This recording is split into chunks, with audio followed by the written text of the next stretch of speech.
I had forgotten seeing myself in crowds, feeling like a small piece of a very brown and multi-hued picture. I had forgotten the melody of my native tongue, the way it dances around my lungs, thumping drum beats of ancient practices. I forgot my way here, swa- uh, swallowing anxiety so rich I threw up. I forgot my first steps out of the airport. Um, I forgot my first steps out of the airport, seeing large pieces of dandruff falling on the sky and melting. I forgot basement apartments and public transportation. I forgot what it is to speak and be laughed at, to be made to feel like a prisoner in my own body. I forgot that I shut down, barred my mouth, softened my tone, let it be known that I was acceptable now, not like those who spoke with their mouths open and their tones pure. I forgot my skin, and then I remembered it. Like a car accident, it hit me long after the smoke cleared. I forgot my crown. I forgot that I used to know that I wore a crown. I forgot my pride. I think I left it at the airport, right next to my vomit. And still I forget where the airport leads. The cavernous pits and walking corpses, paraded in tinted boxes. I forgot the farm was where food was grown. I forgot the well was where water was fetched. I forgot dirt roads where people walked. I forgot candlelight was where kids did homework. I forgot babies were learning to carry what the Second Amendment holds so dear. I forgot that the rain was a luxury to be felt on my skin and soaked by my hair. But on the days that I cannot forget, I remember that the power to choose is phenomenal. I remember that it is revolutionary and that blood was spilt in monuments and alleyways so that I could write this poem under the 30-watt light bulb that hasn't flickered once. Hello, everybody. My name is Mobolu Coker. It's an honor to be here in front of you. Major shout out to Jessica and the team for putting together this really cool event. And I hope you guys enjoy yourselves. So before I start, I wanted to do a little poll. How many people here were not born in this country, just by a show of hands? Okay, so a lot of people. So real quick, shout out to me what country you're from. Okay, cool. So what does it mean? What does it mean for a place to be a home? Now, this is something that I've often wondered. Some people would say that a woman is what makes a house a home, but that's a different conversation for a different day. What makes a country a nationality and a city a hometown? I know some of you are probably thinking it's your passport that makes it your nationality and your hometown is where you grew up. But what if your upbringing was a little bit different? Like me, for instance, I was born in Nigeria, I left there when I was 7, and I've grown up here ever since. But while I've been here, I've lived in 4 different cities. So I guess you can kind of see how the confusion of what my nationality or what my hometown would look like. But the truth is, no matter how long I live here, no matter when somebody asks me where I'm from, they never expect to hear Canada. When I walk into the world, I'm always seen first and foremost as a black woman, and as a Nigerian woman to those who bother to ask. Although simple math would deem that majority should rule, and that where you spend the majority of your life is where your home would be, it's not always that simple. How many of us know somebody who has lived somewhere for 20 plus years and is still saying, I cannot wait to go home?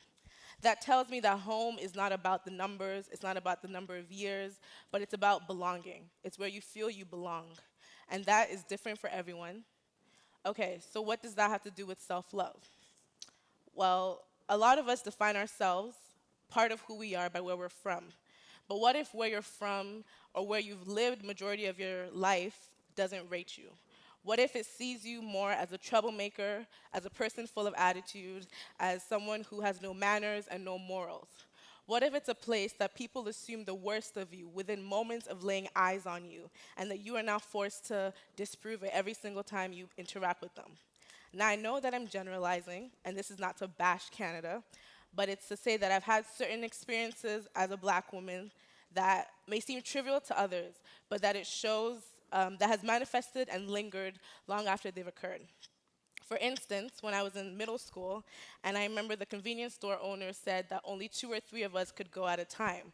And I thought this was a general rule because middle schoolers tend to be a little, they like to they have little sticky fingers, you could say. So I figured this was a general rule because we were young, and he figured that's just that's a good rule to have. Until I figured out that he was letting larger groups of people of my non-black peers into the convenience store at a time.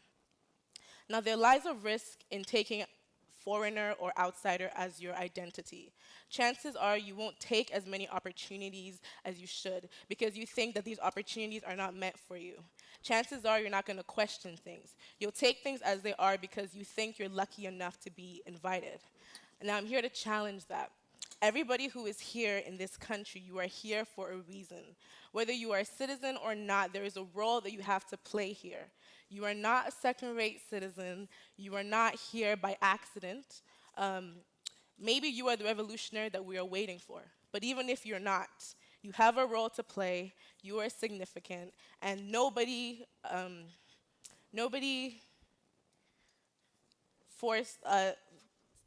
Sorry, I lost my train of thought. But basically, you're here on purpose.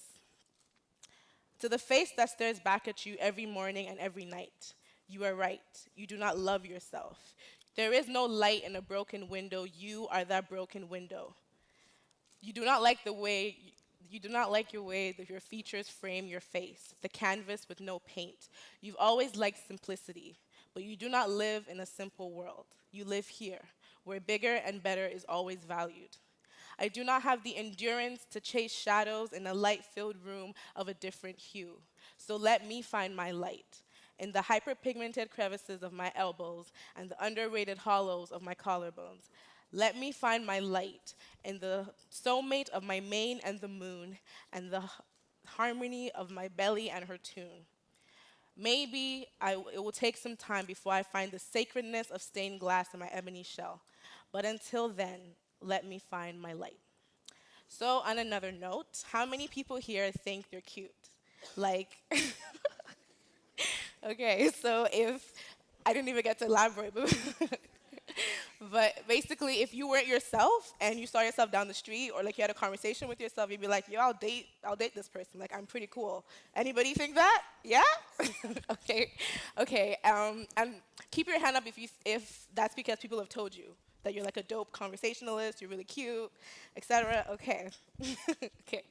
So what makes a person beautiful? Is it the symmetry of their face, the fitness of their physique, the whiteness of their smile? No, right? Because we've all met those people who have beautiful features and beautiful figures but have ugly personalities. And what does that mean? It means that our looks have little value if we do not have good character and attitudes to go along with it. Um, if we do not have good characters and attitudes to go with it. But some of us forget that. We focus on our love handles or non-existent eyebrows. Um, no shade. But we focus on these things and we forget that we are smart, that we are funny, that we are passionate, that we are sincere, that we are friendly, that we are all sorts of things that make us more than our looks. So do not sell yourself short. You are more than your looks.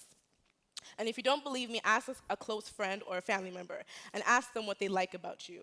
Chances are they're not going to say, I like the fact that your teeth are super white, or I don't like the fact that you have acne. Like, it's probably not going to be what they're going to say. And this is not to say that you should not take pride in your appearance, but it's to say that we are like icebergs, and what we see of ourselves is only the tip of it. There is so much more to us. Now, I want you guys to do an exercise with me. Close your eyes and imagine your biggest insecurity, the one that you see every time, your biggest physical insecurity, the one that you see every time that you walk past the mirror. Now, imagine that everybody in this world was born with it. So it's not just you, but literally everyone around you has that. Is it still an insecurity? You can open your eyes. It is in our perceived differences that we shame ourselves for the things that we have. But the truth is, who made poreless perfection the norm when this is something that we cannot attain naturally anyways. Um, So my question to you is, why do you find these things to be insecurities? Why do you think your nose is too wide? Why do you think your lips are too big? Why is your hair too kinky, too hard to handle, too unprofessional? The list goes on. Why? Um, Maybe it's because the people who have told you this, the thoughts, maybe because our beauty ideals are not really organic. They've been superimposed on us by those who hold the pen, the mic, the platform. And this has been happening all through history. This is the way that they've been able to call us backwards barbarians for so long and get away with it. But we don't have to accept it. And I obviously, realistically speaking, I'm not saying disconnect yourself from the world. Nobody is an island. But I'm saying take note of of the place that people's voices have in our lives and realize that not all these things are truths. The truth is subjective. Um, and sometimes we're in this fog that we kind of just follow as a society. And so I would encourage you to wade out of the fog and see where it is going. Now, to sum things up, I would like to read you a quote. If you guys have seen any of those 2000 movies, those movies in the mid 2000s, like by inspirational black families like Akilah and the Bee or Coach Carter, then you are familiar with this quote. And it goes like this. Um, so, our deepest fear is not that we are inadequate. Our deepest fear is that we are powerful beyond measure. It is our light, not our darkness, that frightens us. We ask ourselves, who am I to be beautiful, brilliant, gorgeous, talented, and fabulous? Actually, who are you not to be? You are a child of God.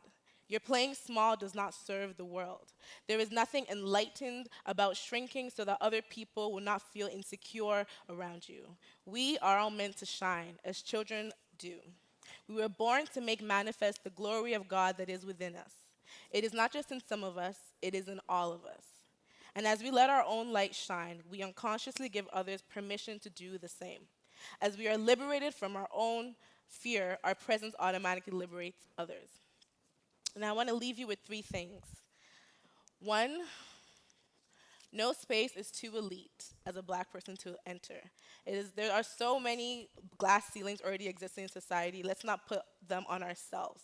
You can achieve literally anything that you want to. Number two, you are here on purpose, wherever here may be. Not maybe as general as Earth or as specific as this auditorium, but you are here on purpose. And finally, the world is so much better when you love yourself, so please do. If anybody has not told you until up till now, you are all masterpieces. Thank you.